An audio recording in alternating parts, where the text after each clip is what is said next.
kaibigan, we have here Kuya Val Santos Matuba. Once again, our officiating minister, Kuya Val Santos Matuba. Together with our ninongs and ninangs, Kalinga Prab and Jack Matuba, Dr. Love, Rhea Olarte, JP Alivio, and Nina Nancy Shen, Ninong Sam Ashley and Ninang Yang Mi, Ninong Birador and Ninang Ate Glo,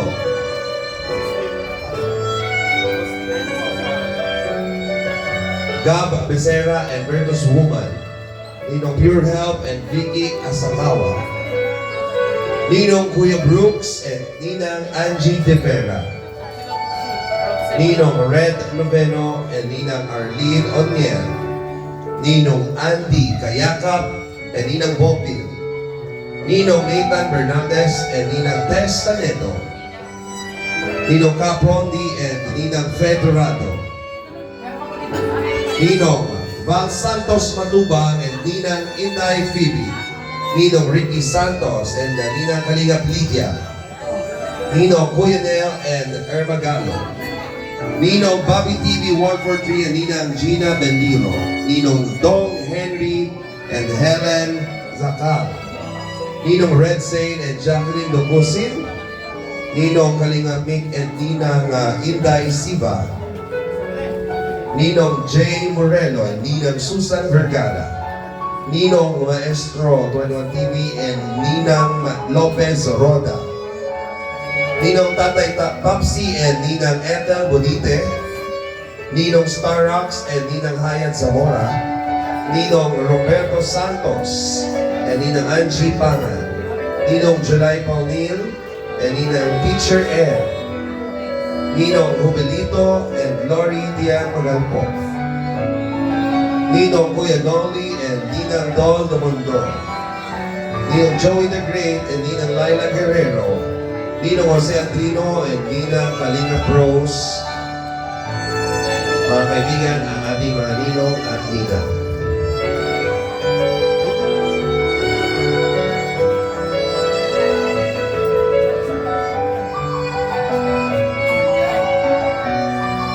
Mga kaibigan, ating kong salubungin ang ating groom, Christopher.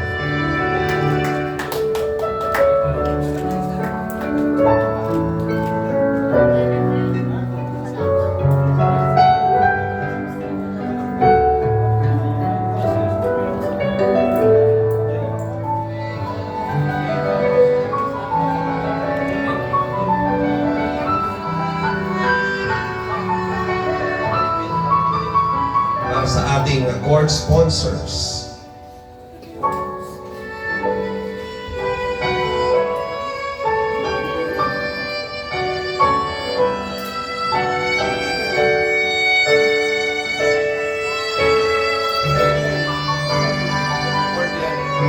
For court sponsor, we have Edwin and Mary Joy.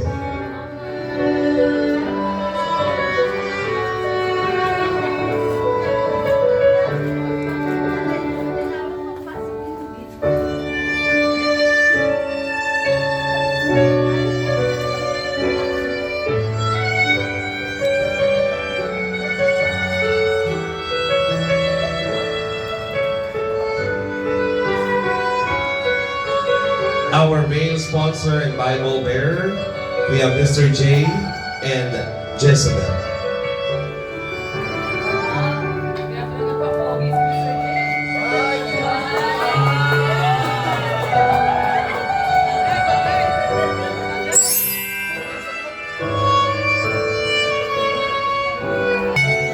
Ladies and gentlemen, ating pong mga nakilala at kasama ang ating entourage para sa ating pag-iisang dibdib ni Christopher and Maribel. Tumayo po tayong lahat. Mga kaibigan, ating pong sasalubungin.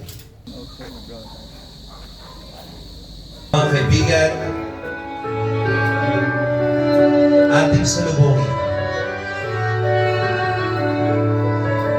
ating bride, Maribel.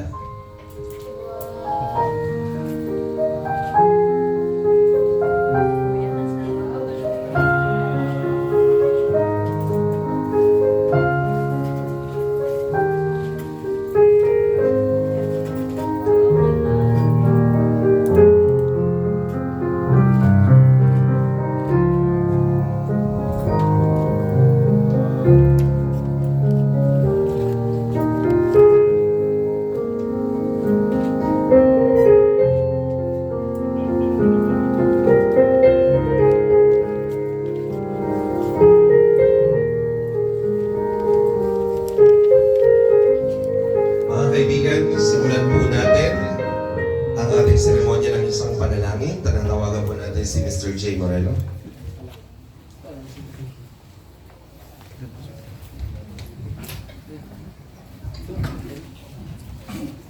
Tayo po'y manalangin sa ngalan ng Ama, ng Anak, at ng Espiritu Santo.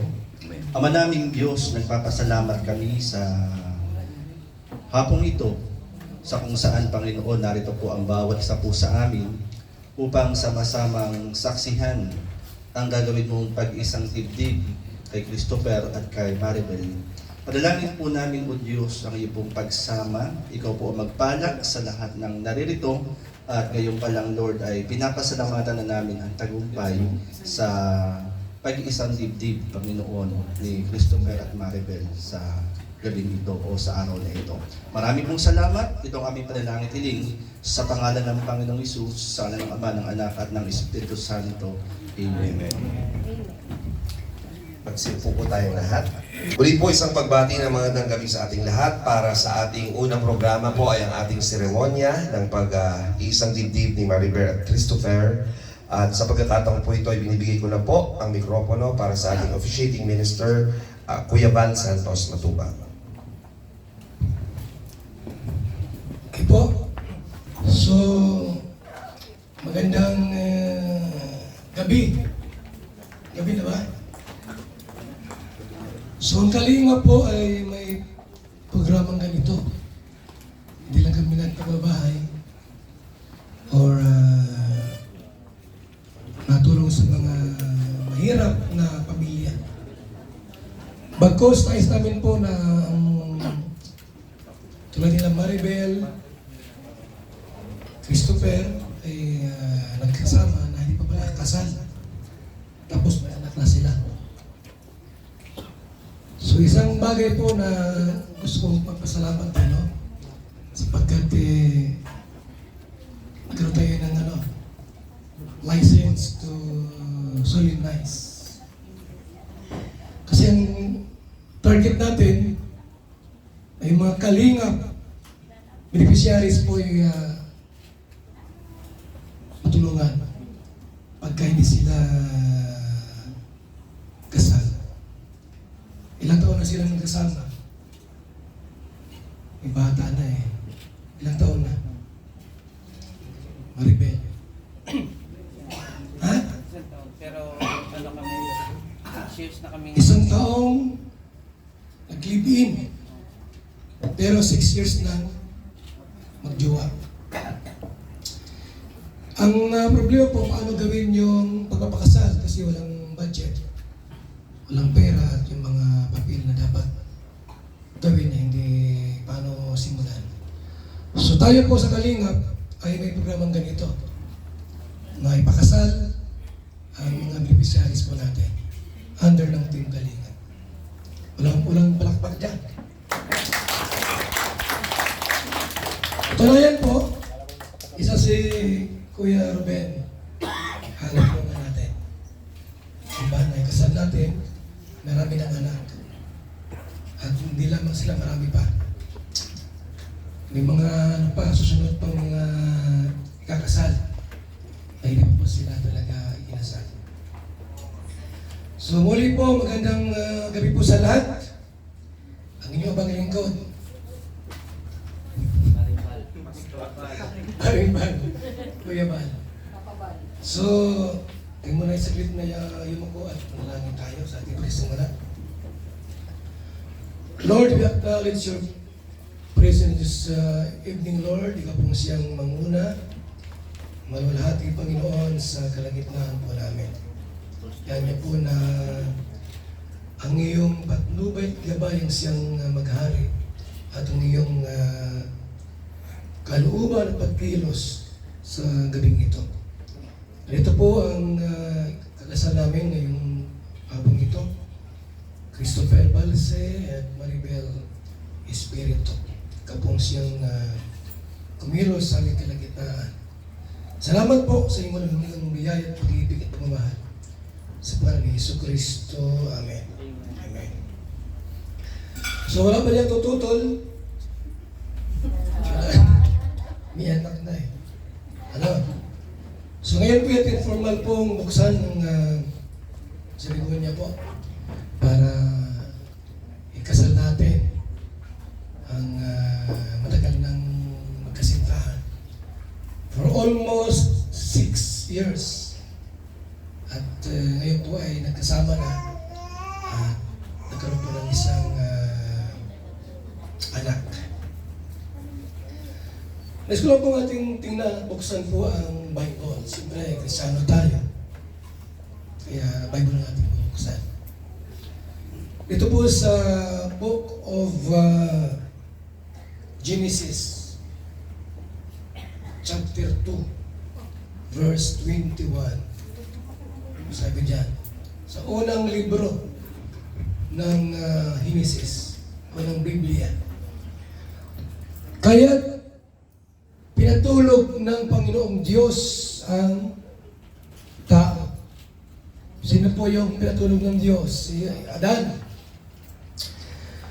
Samantalang nahihimbing, kinuha niya ang isang tadyang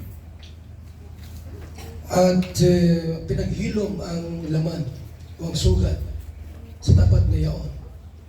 Verse 22, ang tadyang na iyo'y ginawa niyang isang babae. At dinala niya ito sa lalaki. Verse 23 po, at sinabi ng lalaki, sa wakas, narito ang isang tulad ko, laman ng aking laman at buto ng aking buto. Babae ang titawag sa kanya sapagkat sa lalaki siya ay kinuha. Last verse po, 24. Ito ang dahilan kaya iniiwan ng lalaki ang kanyang ama't ina. Magsasama sila ng kanyang asawa at sila'y magiging isa. So, nabakalinaw po ano? Ay yung babae po ay mula sa lalaki. Hindi siya kumuha ng another na dust o alikabok, putik para gawing babae. Ang ginawa ng Diyos, pinatulog niya si Adan habang natulog ng mahimbing, kinuha yung isang tadya. Kaya po sa sinsya, sa doktor, pag may anong tadya ng lalaki, may kulang. Yun yung babae. So, sa verse 24 po, ito ang dahilan kung bakit po iniiwan ng lalaki ang kanyang ama't ina upang magsama sila ng kanyang asawa at sila ay magiging isa. Ang kasal po, wedding is a one-day commitment. But marriage is a lifetime commitment. Tandaan po natin yan. Ang wedding, ang kasal tulad dito, is a one-day commitment. But marriage is a lifetime commitment. Kaya maraming mga inasal, wala pang isang taon, ay walay na agad. Napangit doon.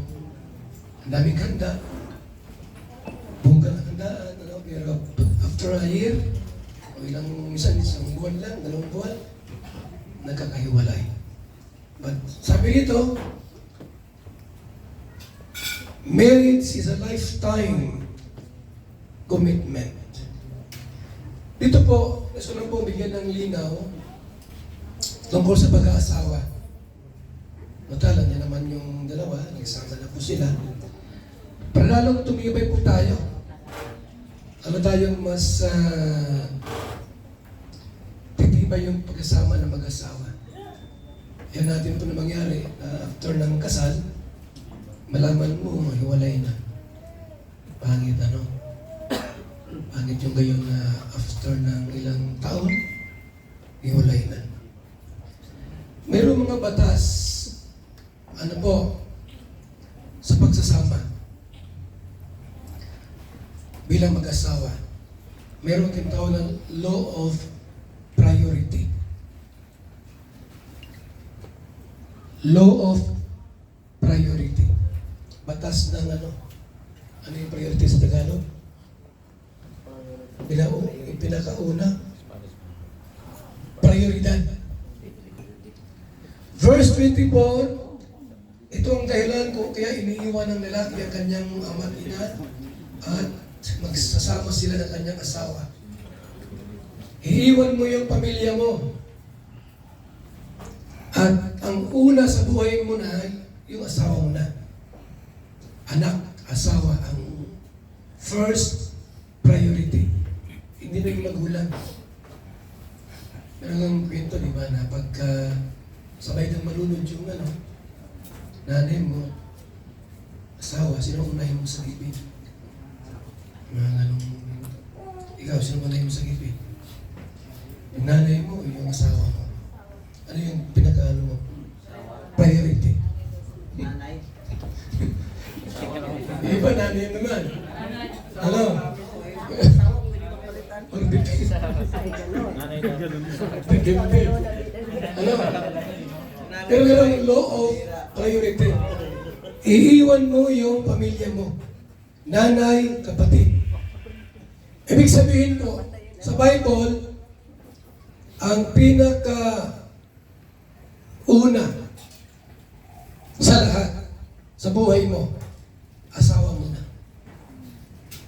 Bakit? Pinapaging isa na kayo. Yan ang biblical principle, ano? Ephesians 2. Ephesians 22. Ito, makinig kayo, ha? Ito ay para kay Maribel to. Para kay Maribel to. Mga babae, pasakop kayo sa sarili ninyong asawa. Tulad ng pagpasakop ninyo sa Panginoon. Iwanag, no?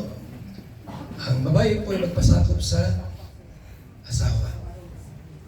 Hindi yung ang hari ng pamilya, babae. Baliktad. Hindi pwedeng gano'n. Ang hari po ng pamilya, babae. Dapat lalaki po. Ang babae ay magpasakop. Verse 25 ng Ephesians 5, mga lalaki daw. Ito'y para kay, Christopher.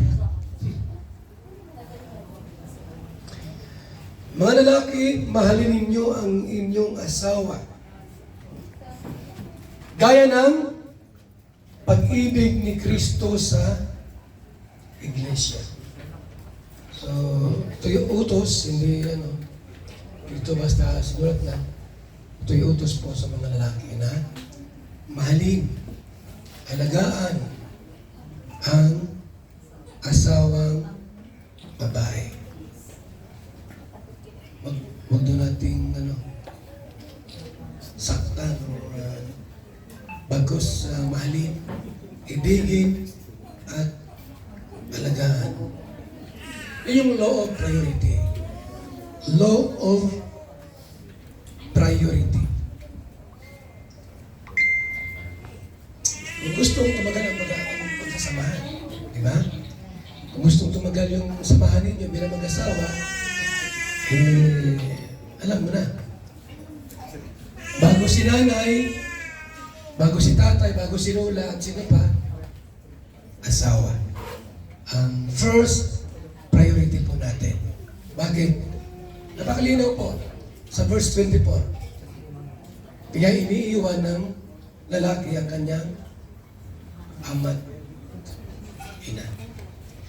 Next po, the law of possession. Law of possession.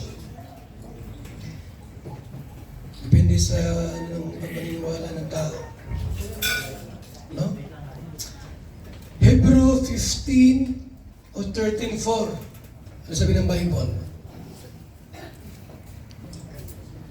Dapat ito rin na marangal ng lahat ang pag-aasawa at maging tapat kayo sa isa't isa. Maraming bumagsak dito sa ganito. Yung law of possession. Verse 24 ng Genesis kanina, binasa natin, magkasama sila ng kanyang asawa at sila'y magiging isa. Magiging isa po. Law of possession. Kaya, kung gawin natin ito, tatagal po yung ating kasama. Yung pagkasama bilang mag-asawa. Sapagkat hahatulan ng Diyos sa mga nakikapit at nananalunya. Ayon sa verse 4 ng Hebrew 13. Mayroong paghatol sa mga hindi tapat sa kanyang asawang kinakasama. So, ito po yung mahalaga po. Yung mga bagay na ito bilang mayroong pamilya. Kasi pag unahin ng lalaki yung kanyang pamilya, yung kanyang asawa at mga anak, maganda ang buhay. Masaya ang buhay po. Pero pag unahin ng lalaki yung kanyang pamilya, ama, kapatid, ina, lula, ay wala. Tapos last priority yung asawa, mag-aaway kayo. Halimbawa, magsweldo yung lalaki. Tapos yung sweldo, bibigay sa nanay, bibigay sa tatay, o kaya sa kalula. Ano? Dapat po, unang-una pong bigyan ay ang asawa po ninyo. Tama po ba? Halimbawa, nagtatrabaho si Christopher. Kung humingi si nanay niya, ipaalam sa asawa na humingi ng pera yung mama. Kahit si Maribel po, may mama niya, papa niya ng pera, sabihin niya po sa kanyang asawa, Darling, humingi ng pera si mama, bibigyan ko ba? So, bigyan niyo po. Kung pinahintulutan ng asawang lalaki. Kasi po naghihirap sa mga bagay na ito. Ano po, para lumawig pa po yung inyong pagmamahalan at pagkasamahan bilang mag-asawa. So, para tumagal po ang inyong pagmamahalan at pagkasama po. At hanggang sa dulo, kayo pa rin. Magandang umaga, Lolo. Ano yung iniinom mo? Ay, ito ba po? Ay, VSM Kalingap ka pa.